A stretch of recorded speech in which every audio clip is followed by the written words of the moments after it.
Hello नमस्कार, मैं doctor Surendra खंसली ज्योतिष आचार्य ज्योतिष की इस नई श्रृंखला में आप सभी लोगों का स्वागत करता हूं। दोस्तों, आज बात करने जा रहे हैं हम कुंभ राशि की, एक्वेरियस साइन की। और जो ये साइन है, ये राशि चक्र की ठीक 11वीं राशि है। और 11वीं राशि होने के नाते जो 11वां स्थान कुंडली का होता है, 12 स्थान में से जो 12 प्लेसेस होते हैं, उनमें से जो 11th हाउस होता है उसे कहते हैं इनकम का हाउस, फाइनेंस का हाउस। यहाँ से इकोनॉमिकली ग्रोथ देखा जाता है कि कितना ग्रोथ हो रहा है। एक काल पुरुष कुंडली में 11th हाउस गिना जाता है। और 11th हाउस में कई प्रकार के अच्छे रिजल्ट्स आपको यदि मिल रहे हैं, तो ये समझिए कि जीवन में बहुत कुछ आप करने जा रहे हैं। इस तरह से मैं आपको बताना चाहूंगा कि जो कुंभ राशि है, ये भी काल पुरुष की कुंडली का 11th हाउस से इसका बहुत संबंध होता है। इसलिए कहा जाता है कि जो कुंभ राशि वाले हैं, ये जातक अच्छे होते हैं और एक एक अपनी दौड़ में, हालांकि देर से इनको कई सारी चीजें प्राप्त होती हैं, लेकिन राजा कभी ना कभी इनको बनना होता है। कहने का मतलब अच्छा स्टेटस इनको मिलता है कुंभ राशि वालों को। अब वो कैसे और किस तरह से, इसमें मैं एक तो आपके पास कहना चाहूंगा। एक तो है सुमति कुमति सब के उर बसही, नाथ पुराण निगम अस कहीं, जहां सुमति तहां संपत्ति नाना, और जहां कुमतितः बुद्धि निदाना। एक तो ये है। और दूसरा ये है कि सुनत भरत भाभी प्रबल, बिलखी कहूं मुनिनाथ, लाभ हानि जीवन मरण, यश अपयश विधि हाथ। तो ये सारी चीजें इनके साथ साथ में हमारी कुंडली भी एक तरफ कुछ बताती है। कुंडली का मतलब है कि जो हमारे जन्म से लेकर के और हमारे कार्य करना धरती में, और उसके बाद हमारी अपनी यात्रा पूरी करके फिर हमें इस यात्रा को यहाँ पर फिनिश कर देना और फिर यहाँ से चले जाना। फिर इसी तरह से जो कुंडली के 12 हाउसेज हैं, इन हाउसेज में हमारा एक सर्कल चलता रहता है। ये मृतलोक है तो मृतलोक में चलना स्वाभाविक है। मैं केवल आपसे ये कहना चाहता हूँ कि कुंभ राशि वालों के लिए आज मैं कह रहा हूँ कि आपको नियति ने जो भी चीजें प्रदान की गई हैं, उन चीजों का आप बेहतर ढंग से उपयोग करिए। जो जो भी आपके पास है उनको बेहतर ढंग से उसका प्रयोग करिए। दूसरा, यदि आप किसी कार्य में लगे हुए हैं तो उस कार्य को परफेक्शन की तरफ ले जाइए। ये भी बहुत अच्छी बात है। यदि परफेक्शन में उसे करेंगे तो उसका आपको, और जो बीच बीच के जो कार्य हैं, यदि बहुत सारे कार्यों को आप एक साथ में ले जाते हैं तो उनका अच्छा रिजल्ट आपको नहीं मिलेगा। इसीलिए परफेक्शन में ही वो ले जाना पड़ेगा आपको, तभी आप उसमें उस रास्ते में चमकोगे, आगे बढ़ोगे।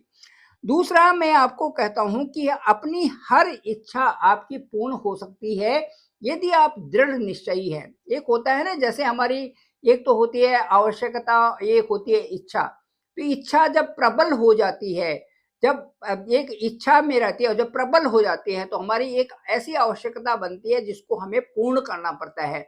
और पूर्ण उसको अच्छी तरह से यदि आप उस पर पूरा जोर लगा के, पूरे एफर्ट्स लगा के उसको प्राप्त करने की सोचेंगे तो वो आपको मिलेगा जरूर। अब कुंडली के जो हाउसेस हैं कुंभ राशि का, इस समय हम देखने जा रहे हैं। तो कुंभ राशि में ये समय जो एक्वेरियस साइन है, ठीक यहाँ पर अभी 3 ग्रहों का योग बना हुआ है।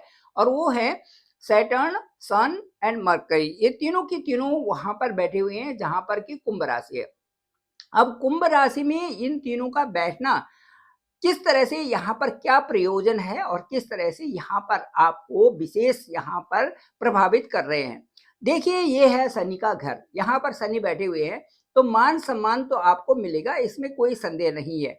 मान सम्मान तो मिलेगा, लेकिन इसके साथ साथ में आपको ये भी देखना पड़ेगा कि जो कुंभ राशि है उसके ठीक जो है अष्टम में भी वहां से केतु भी हैं, और उसके जो सेकंड हाउस है वहां पर राहु और शुक्र भी हैं। ठीक है।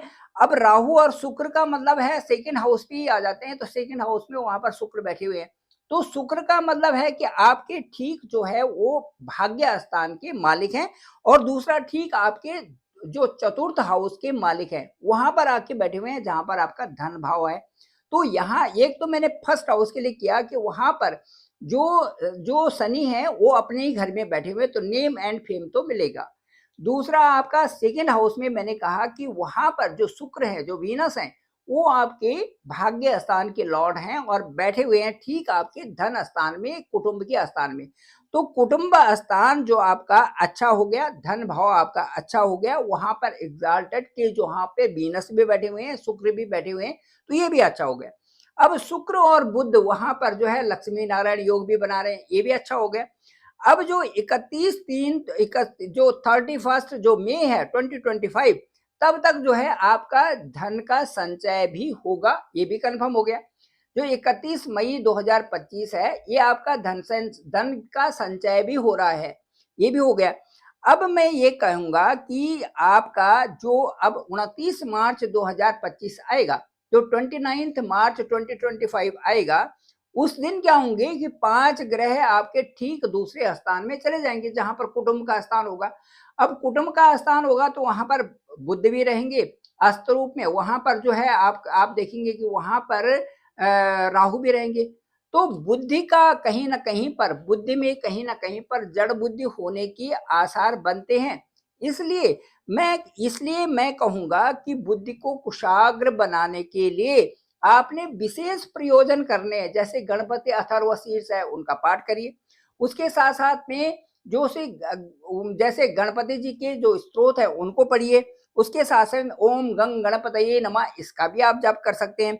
ओम ब्रांग ब्रींग ब्रोंग सह बुद्धाय नमः, इसका भी जप कर सकते हैं। राहु की शांति करा सकते हैं, आटे में थोड़ा चीनी डाल करके वो जो है चींटियों को दान कर सकते हैं। राहु के लिए आप जो है चिड़ियों के लिए दाना रख सकते हैं, 1 बार रखें, 2 बार रखें, 3 बार रखें, जितना आपके पास से हो सकता है वो देना ही तो है। ये राहु की शांति करते हैं। और शनिवार के दिन भी आप शनिवार से शांति के उपाय उस दिन भी कर सकते हैं। ये थोड़े थोड़े जो उपाय हैं, ये ग्रहों की शांति के लिए होते हैं और इनसे मन पे अच्छा प्रभाव पड़ता है।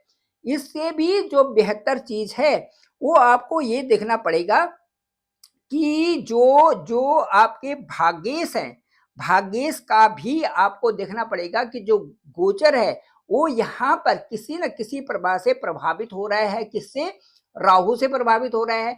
तो राहु यदि शुक्र के साथ में कहीं प्रभावित होते हैं तो आपका वहां पर भी देखा जाता है कि आप जिन कार्यों के लिए उद्यत हैं उन कार्यों में कहां पर परेशानी आ रही है, कहां पर आप आलस्य कर रहे हैं, कहां पर आप डिसिप्लिन नहीं है, कहां पर है आप जो है अपने कार्यों में उद्यत हैं, और वहां पर थोड़ी सी भी कोई चीज बीच में आ रही है, बाधा बन के आ रही, तो आप उस कार्य को छोड़ रहे हैं। यहीं पर आपकी सबसे बड़ी कमजोरी ये देखी जा रही है। तो जो ये मई तक का जो सफर है ये आपके लिए बहुत अच्छा है, परंतु बशर्ते आप अपने थोड़ी सी जिन कार्यों की तरफ आप लगे हुए हैं उन कार्यों को मेहनत से कर डालिए।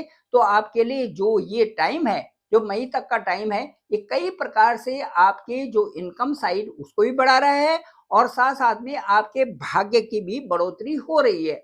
अभी शुक्र आपके 9वें भाव, फिर उसके बाद 10वें भाव, फिर 11th हाउस में जाएंगे, जो कि आपके आपके लिए कुंभ राशि वालों के लिए ये गोचर बहुत ही शुभ माना जा रहा है।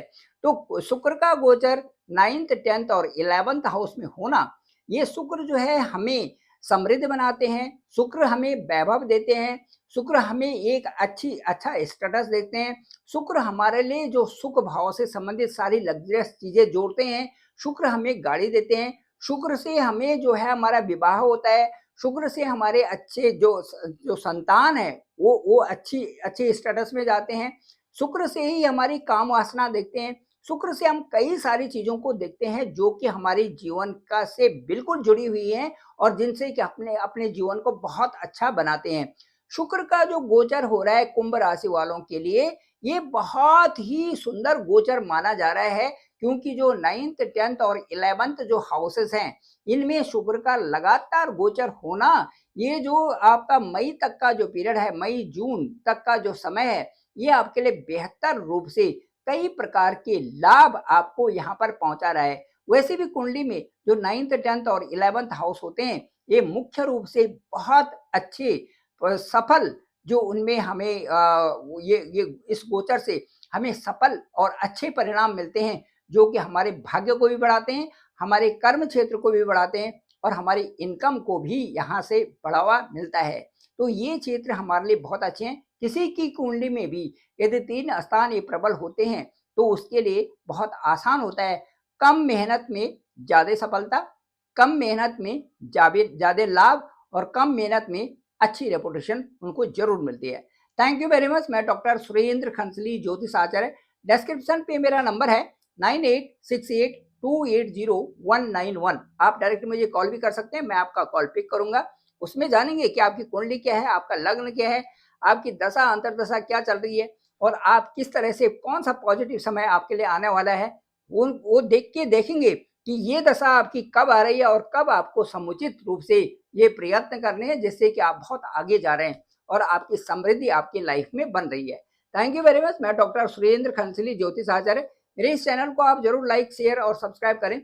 सब्सक्राइब तो जरूर करें, सभी लोगों तक लिंक भेजें ताकि सभी को इसकी जानकारी हो सके। आप लोगों का आभार, आप सभी लोगों का धन्यवाद।